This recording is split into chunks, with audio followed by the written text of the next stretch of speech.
મિત્રો, હું શાકભાજી વેચતી હતી. એક યુવાન મારા મકાનમાં રહેવા આવ્યો. એની આંખોમાં એક અજીબ દર્દ અને આશા હતી. એક દિવસ ખૂબ વરસાદ થયો.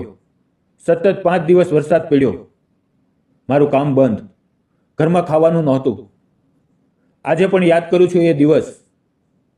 ઘરમાં કોઈ નહોતું. બહાર વરસાદના ધોધ વરસી રહ્યા હતા અને અંદર મારા હૃદયમાં એક તોફાન ઉભરાઈ રહ્યું હતું. પછી એવું કંઈક થયું.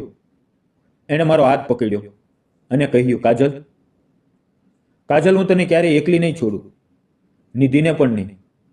તેણે મારો હાથ પકડ્યો. મારું જીવન ફરી ખીલી ઉઠ્યું. તો મિત્રો, કહાની ખૂબ જ મજેદાર છે.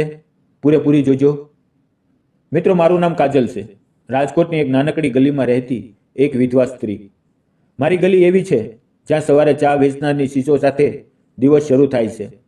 બજારમાં લોકોની ભાગદોડ, રિક્ષાઓના હોર્ન અને સાંજે ઘર તરફ ફરતા લોકોના પગરવનો અવાજ. પણ મારા જીવનમાં એ બધું જાણે રંગહીન થઈ ગયું હતું. મારા હૃદયમાં એક ખાલીપો હતો જેને કોઈ નહોતું ભરી શકતું. મારા પતિ કબીર. એનું નામ સાંભળતા જ આજે પણ મારી આંખો ભીની થઈ જાય છે. કબીર ગલીમાં નાની કરિયાણાની દુકાન ચલાવતો હતો. એની દુકાન પર ગામના બધા આવતા. ચા પાણીની વાતો થતી. કબીર કહેતો, કાજલ, કાજલ, આ દુકાન નાની છે પણ આપણા સપના મોટા છે. એક દિવસ આપણે પોતાનું મોટું ઘર બનાવશું. નિધિને સારી શાળામાં મોકલશું. એ રોજ સવારે 6 વાગે દુકાન ખોલતો અને સાંજે 9 વાગે બંધ કરીને મારી પાસે આવતો. એ હાથમાં હંમેશા કંઈક લાવતો. ક્યારેક ફૂલ, ક્યારેક મીઠાઈ, ક્યારેક નિધિ માટે નાનું રમકડું.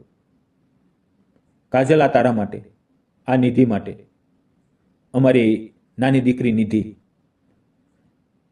ત્યારે માત્ર 6 મહિનાની હતી. કબીર એને ખોવામાં લઈને ગીત ગાતો. એ નિધિને ચુંબન કરતો અને મને કહેતો, કાજલ, કાજલ, તું જોજે, નિધિ મોટી થઈને ડૉક્ટર બનશે. અમે સાથે રાત્રે ખાઈએ, કબીર વાર્તા કરે અને અમે હસીએ. પણ એક દિવસ એ જ દુકાનમાંથી માલ લઈને આવતો હતો. એક ઝડપી ટ્રકે એને કચડી નાખ્યો. હું ઘરમાં નિધિને દૂધ પીવડાવતી હતી. અચાનક બહારથી સીચો સંભળાય, કબીર, કબીર. મેં નિધિને પારણામાં મૂકી અને દોડીને બહાર ગઈ. કબીર રસ્તા પર પડ્યો હતો. એનું શરીર લોહીથી ખરડાયેલું. એના હાથમાં હજુ પણ એક થેલી હતી જેમાં નિધિ માટે ચોકલેટ હતી.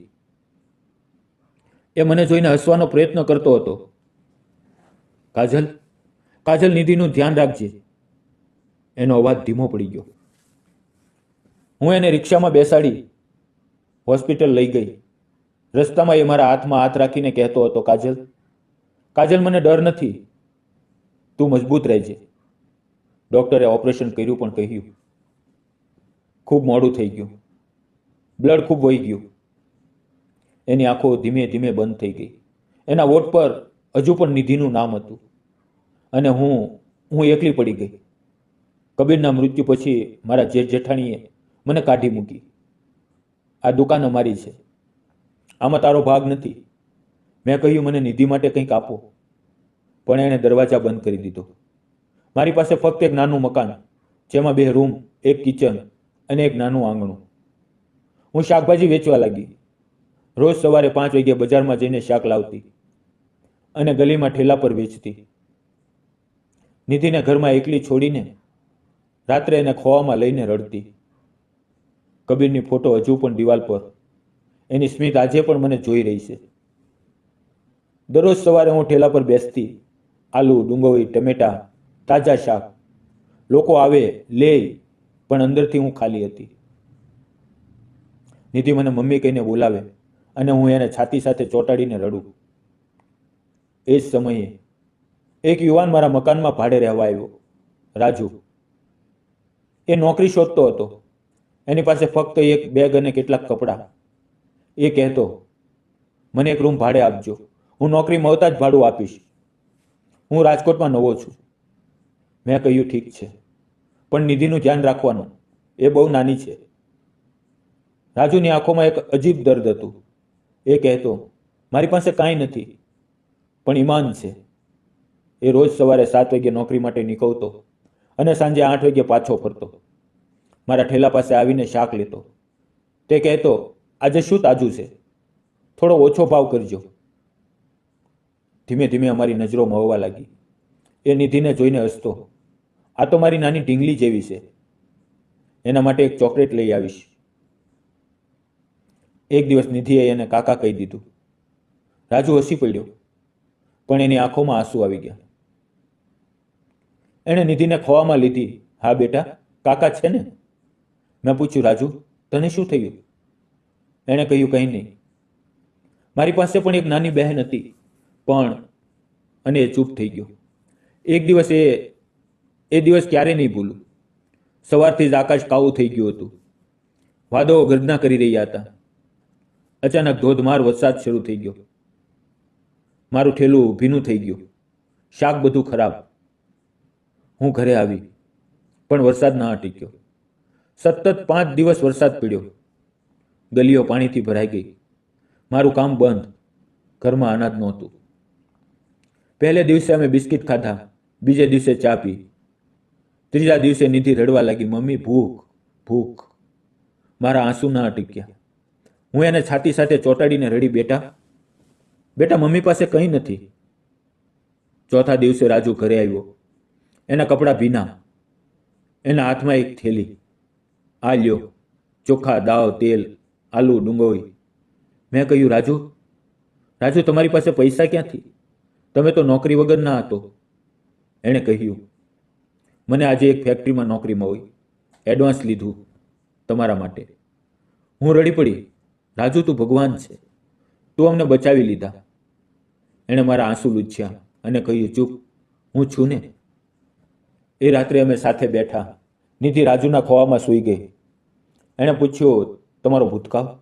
કબીરભાઈ વિશે બધું કહો. મેં બધું કહ્યું. કબીરની દુકાન, એનું હસવું, એક્સિડન્ટ, જેઠની વાત. રાજુ મને તો લાગે છે કે હું નિધિને પણ સારી રીતે ઉછેરી નહીં શકું. રાજુએ મારો હાથ પકડ્યો. ધીમેથી બોલ્યો, હું સમજુ છું. મારી પાસે પણ કોઈ નથી. મારા મા બાપ નથી. ફક્ત હું અને મારી ઈમાનદારી. એની આંખોમાં આંસુ હતા. અમે બંને રડી પડ્યા. એ પછી અવારનવાર રાજુ આવવા લાગ્યો. નિધિને રમાડતો, મને મદદ કરતો. એક દિવસ સાંજે વરસાદ પછીની ઠંડી હવા, અમે મકાનની છત પર બેઠા હતા. નિધિ અમારી વચ્ચે રમતી હતી. અચાનક રાજુએ મારો હાથ પકડ્યો. એનો હાથ ગરમ હતો. કાજલ, હું જાણું છું હું ગરીબ છું. તારી પાસે મકાન છે, પણ મારું હૃદય તને જોઈને ધડકે છે. હું તને વચન આપું છું, નિધિને પોતાની દીકરી બનાવીશ, અને તને ક્યારેય એકલી નહીં છોડું. મારા આંસુ વહેવા લાગ્યા. રાજુ, હું પણ સમાજ, લોકો શું કહેશે? હું વિધવા છું. તું અને નિધિ. એણે મને ગળે વળગાડી. એની છાતી પર મારું માથું હતું. કાજલ, પ્રેમ સમાજની નહીં, હૃદયની વાત છે. કબીરભાઈ આપણને આશીર્વાદ આપશે. તું માને છે ને? મેં એની આંખોમાં જોયું. ત્યાં ફક્ત પ્રેમ હતો, કોઈ લાલચ નહીં. મેં આ કહી દીધું. અમે બંને રડી પડ્યા. નિધિ જાગી. અમને રડતા જોઈને એ અમારી વચ્ચે આવી અને બંનેને ગળે વળગાડી. મમ્મી, કાકા, રડો નહીં. હવે લગ્નની તૈયારીઓ શરૂ થઈ. ગલીમાં ચર્ચા થવા લાગી. કેટલાકે કહ્યું, કાજલ પાગલ થઈ ગઈ છે, તો કેટલાકે કહ્યું, રાજુ મકાન માટે. પણ અમને ફરક ના પડ્યો. લગ્નનો દિવસ આવ્યો. ધામધૂમ. મેં લીલી સાડી પહેરી, મારા હાથમાં મહેંદી. રાજુએ શેરવાની. નિધિ અમારી વચ્ચે નાની લહેરી પહેરી. પંડિતજીએ મંત્ર બોલાવ્યા. અમે 7 ફેરા લીધા. તેણે નિધિને માથે હાથ મૂક્યો. આજથી તું મારી દીકરી. એણે મારા ગળે હાથ નાખ્યો. મમ્મી, લગ્ન પછી અમારું ઘર હાસ્યથી ભરાઈ ગયું. રાજુની નોકરી પાકી. એ રોજ સવારે નિધિને રમાડીને જાય. હું શાક વેચું. સાંજે અમે ત્રણેય સાથે ખાઈએ. નિધિ અમારી વચ્ચે સૂએ. એક દિવસ રાજુએ મને મંદિરમાં લઈ ગયો. અમે ત્યાં બેસીને રડ્યા. કબીર, તું જ્યાં પણ છે મને આશીર્વાદ આપજે. મિત્રો, સાચો પ્રેમ અમીરી ગરીબીથી નહીં મપાય. એ હૃદયની ભાષા છે. માનવતા અને પ્રેમ કાયમ રહેશે. જીવનમાં ક્યારેય હાર ના માનો. તમારું દર્દ પણ એક દિવસ ખુશીમાં બદલાઈ શકે છે, જેમ અમારું બદલાયું. મિત્રો, આજના રાજુએ કાજલ સાથે લગ્ન કરીને સાચું કર્યું કે ખોટું? કોમેન્ટમાં જરૂર જણાવજો. અને જો વાર્તા પસંદ આવી હોય તો લાઈક કરજો, ચેનલ સબસ્ક્રાઈબ કરજો, બેલ આઇકન દબાવજો. કારણ કે આવી જ દર્દભરી હૃદયસ્પર્શી વાર્તાઓ લઈને હું તમારી પાસે ફરી આવીશ. મિત્રો, વાર્તામાં આવેલા નામ, પાત્ર અને ઘટના એ કાલ્પનિક હતા.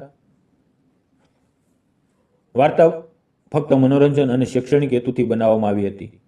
વિડીયો પૂરો જોવા બદલ આપ સૌનો દિલથી ધન્યવાદ મિત્રો.